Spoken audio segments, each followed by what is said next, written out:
Nathalie Baye, première apparition depuis les obsèques de Johnny Hallyday.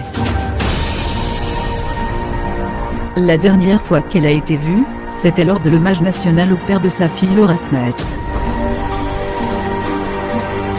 Organisé en partenariat avec la Fédération de la haute couture et de la mode, la 16e édition du Dîner de la mode a accueilli plus de 450 personnes au pavillon d'Armenonville.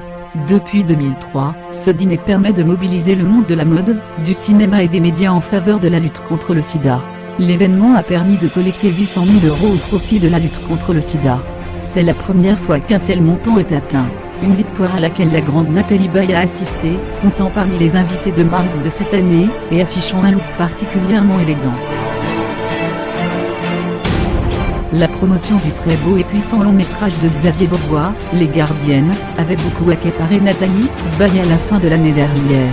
Un exercice qu'elle a assuré aux côtés de sa fille Laura Smet dans un premier temps, puisque les deux femmes se donnent la réplique dans cette œuvre qui se déroule durant la Première Guerre mondiale. Malheureusement, le 5 décembre, elles ont dû faire face au drame, la mort de Johnny Hallyday, père de la comédienne Laura. Cette dernière s'est naturellement éloignée de tous les médias, alors que la maladie du taulier gagnait du terrain. Mais Refi était dernièrement apparue soudée lors de l'hommage national dédié à l'icône de la musique.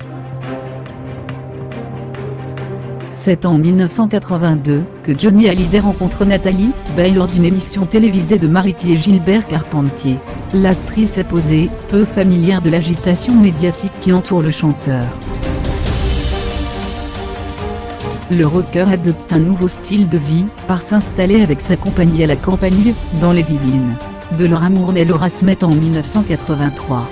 Le couple se sépare 3 ans plus tard, en 1986, mais garde de bonnes relations.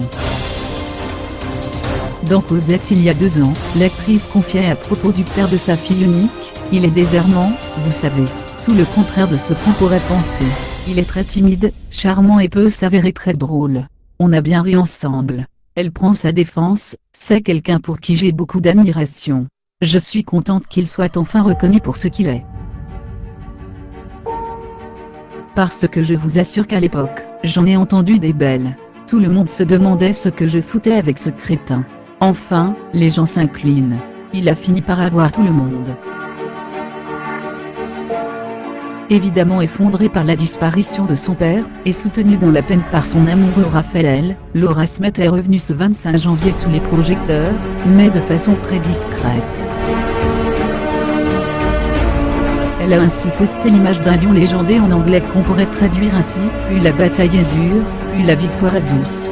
Elle fait certainement référence à sa première réalisation, un court-métrage dans lequel joue sa mère, et sur lequel elle laisse encore planer beaucoup de mystères.